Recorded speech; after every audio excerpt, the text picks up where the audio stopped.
Հարգելի պարոն Թորոսյան, հարգելի գործընկերներ, ես շատ կարևորում եմ մեր այսօրվա խորհրդարանական լսումները եւ նաեւ այն թեմատիկան, որը ընտրված է, քանի որ իրապես խոսելու ենք մի խնդրի մասին, որը բոլորիս վրա է ազդեցություն ունենում եւ սա այնպիսի խնդիր է, որը շատ հաճախ մարդու իրավունքների դիտանկյունից քննարկման առարկա չի դառնում, մինչդեռ այն ուղղակի ազդեցություն ունի հենց մարդու իրավունքների վրա եւ այս առումով ուզում եմ շնորհակալություն հայտնել ազգային ժողովի գործընկերներին, մասնավորապես մարդու իրավունքների պաշտպանության եւ հանրային հարցերի մշտական հանձնաժողովին առաջին հերթին համաձայնելու համար կազմակերպել այս խորհրդարանական լսումները։ Պարոն Թորոսյանին եմ շատ շնորհակալ, որովհետև բազմաթիվ հարցեր կան, որ միասին ենք նաև քննարկել այս համատեքստում պարոն Բաքոյանի հետ, պարոն Թորոսյանի հետ եւ բնականաբար կարևոր է, որ կարողացել ենք հենց այս ֆորմատով կազմակերպել այս քննարկումը։ Ես իհարկե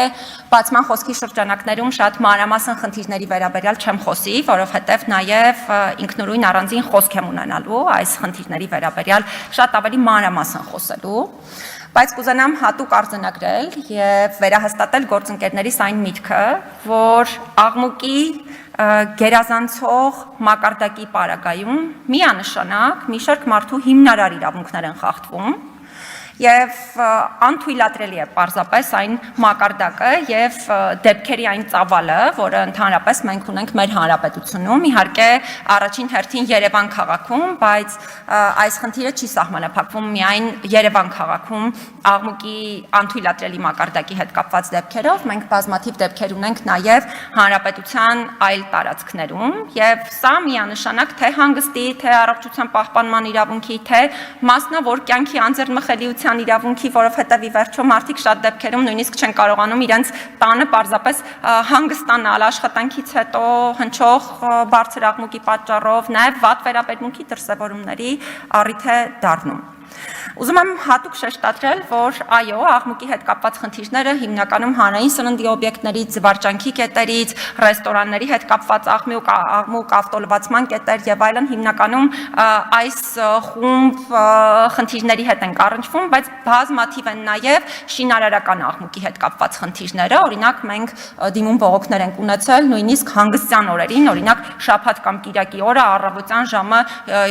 7:45-ից սկսած շատ լուրջ շինարարական աշխատանքներ կատարելու, որը խաթարել է պարզապես քաղաքացիների անդորրը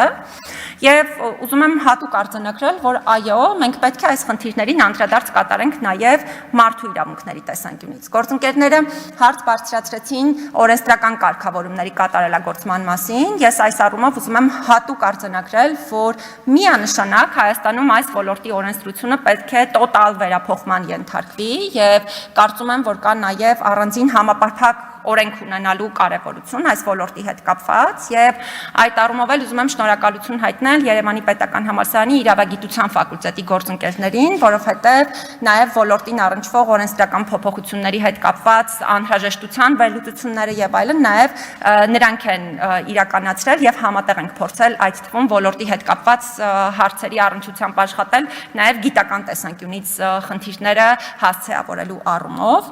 եւ այս պարագայում պարզապես որպես ամփոփում իմ բացման խոսքի, քանի որ ինչպես նշեցի, խնդիրների մասին հիմնական խոսքից շրջանակներում կխոսեմ, ուզում եմ հատուկ արձանագրել, որ նախորդ տարի մեր կողմից ստացվող դիմում բողոքների կամ պարզապես ահազանգերի, անանուն ահազանգերի քանակը այնքան մեծ է եղել, որ ես այս տարվա տարեկան հաղորդման շրջանակներում պատրաստվում եմ խոսել այս խնդրի մասին, նույնիսկ կոնկրետ դեպքերով, որոնց մասին իհարկե նաեւ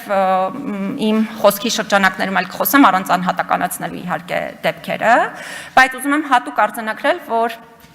սովորաբար այս քննարկումների համատեքստում արվող այն մեկնաբանությունները, որ դա կարող է խաթարել գործարարության բնագավառում որոշակի գործունեություն եւ այլն, կարծում եմ ընդհանրապես տեղին չեն, որովհետեւ այս բոլոր քննարկումները եւ կանոնակարգումները որևէ նպատակ չունեն գործարարության բնագավառում որևէ խոչընդոտ ստեղծելու, դրանց հիմնական նպատակը պարզապես աղմուկի այնպիսի մակարդակ եւ համակեցության այնպիսի կանոններ ունենալն է, որոնք համապատասխանող կարող են լինել այսօրվա աշխարհում գործող չափանիշներին, իսկ այդ չափանիշները միանշանակ վստահ եղեք, որ կան այսօրվա աշխարհում եւ մենք պարզապես պետք է կարողանանք համատեղ ուժերով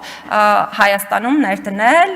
այս պատշաճ համակարգը, որը նաեւ քաղաքակիրթ միջավայրի մասին կարող է